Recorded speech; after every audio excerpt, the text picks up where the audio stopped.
Bismillahirrahmanirrahim. Assalamualaikum warahmatullahi wabarakatuh. Alhamdulillah. Semoga semuanya dalam keadaan bahagia. Kita lanjutkan kajian kita tentang membangun personality ini di segmen Jibril tentunya. Jabaran ilmu orisinil.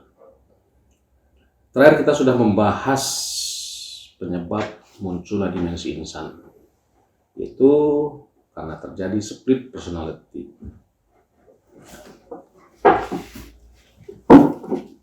Dari azam vertikal yang sudah ada.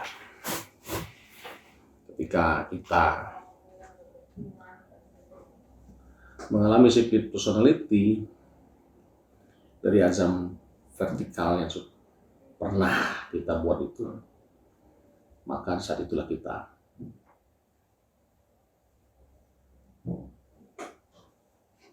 terjerumus dalam dominasi dimensi insan.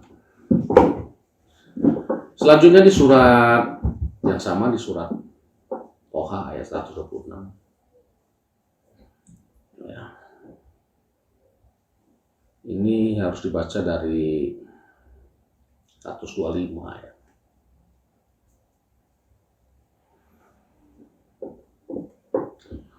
Qala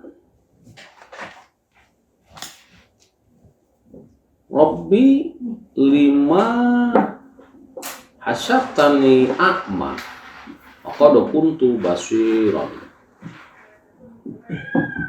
Ia berkata, ya Rabb, untuk apa engkau menghimpun aku dalam keadaan buta?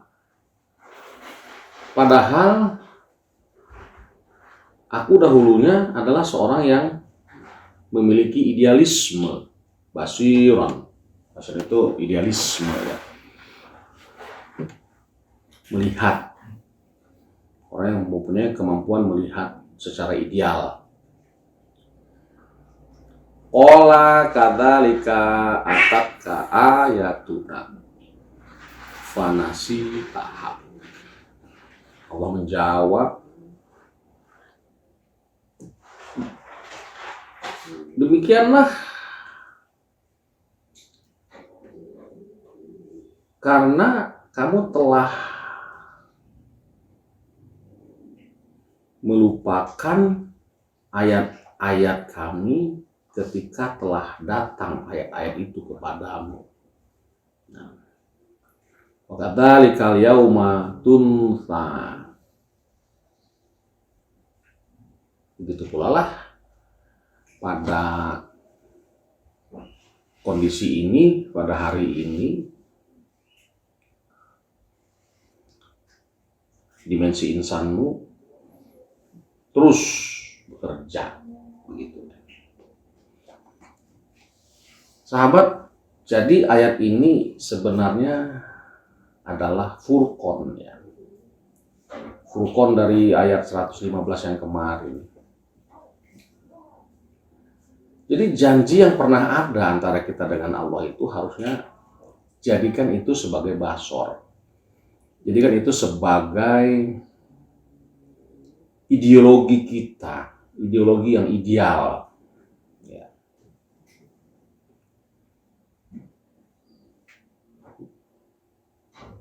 Harusnya begitu.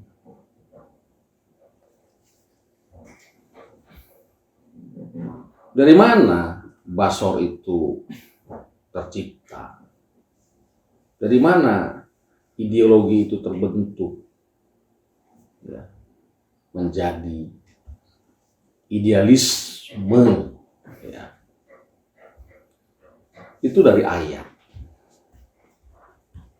ya. Begitulah, ayatku kau lupakan, maka ketika manusia menggunakan dimensi insannya pada ayat, maka sampai kapanpun ayat itu tidak akan menjadi basornya, tidak akan menjadi pandangan hidupnya. Harusnya berdasarkan ayat itulah kita memandang. apapun kemelut yang ada, kita kembalikan kepada ayat sebagai pandangan hidup kita. Ya.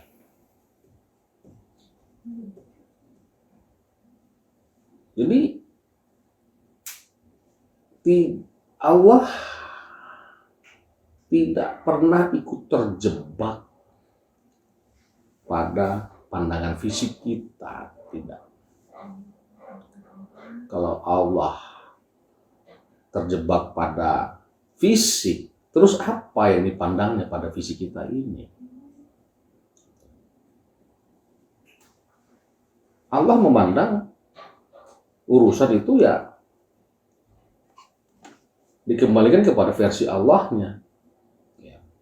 Bukan dikembalikan kepada dimensi insan kita.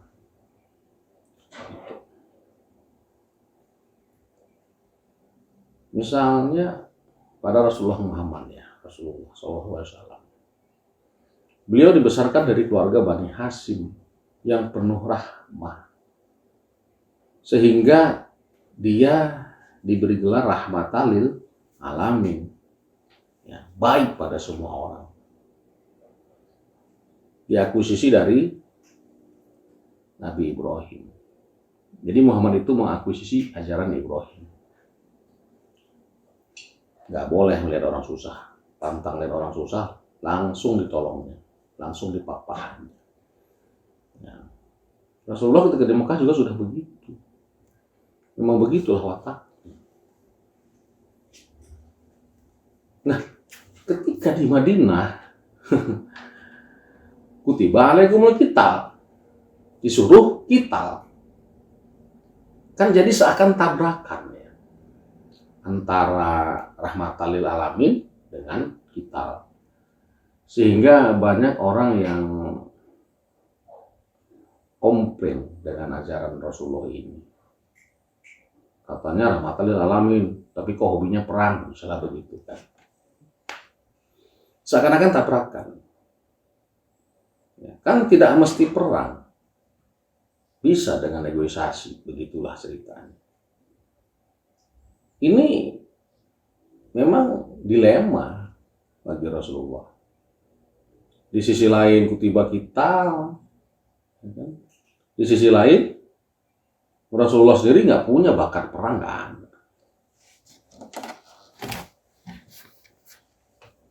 Sebelum dia menjadi Rasul itu dia tidak pernah berperang. Malah dia selalu mendamaikan orang yang berperang. Nah,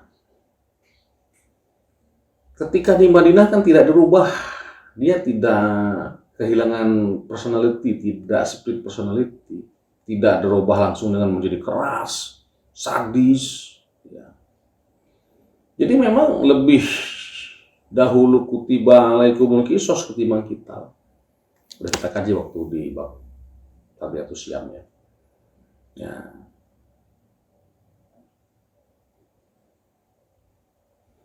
Memang untuk menjaga kehidupan mesti ada yang dikital, mesti ada yang dimatiin dulu. Ya. Binatang saja kalau mau dimakan kan harus dibunuh dulu. Ya. Binatang saja kalau mau dimakan harus dibunuh dulu. Begitu juga dengan orang. Makanya ada perintah uqtulun nafs, bunuhlah nafsmu. Artinya apa? Bukan membunuh secara fisik, tapi membunuh perilaku-perilaku, karakter-karakter yang negatif. Bunuhlah karakter negatif itu. Nah, jadi dalam pemakaian lafaz Allah itu dia lebih sering menggunakan kata alamu, ya, bukan pakai kata ahkam. Aku lebih tahu. Nah, selalu mengatakan aku lebih tahu. Dia tidak pernah mengatakan aku tuh lebih bijak, nggak. Aku lebih tahu. Jadi alam itu ada dua pengertian. ilmu dan alam. Berarti rahmatan lil alamin itu buat alam dan buat manusia. Nah, memang selalunya hukum di dunia ini memang aneh. Ya. Hukum yang dibuat oleh manusia ini selalu aneh, selalu tabrakan dengan nilai-nilai rahmatan lil alamin.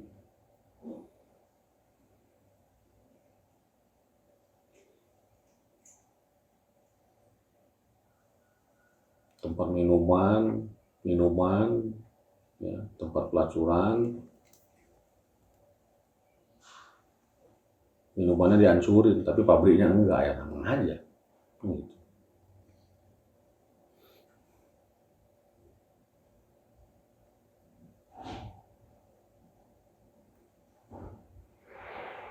Narkoba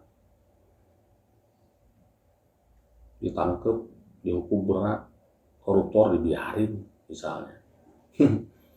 Tabrakan antara rahmatan lil alamin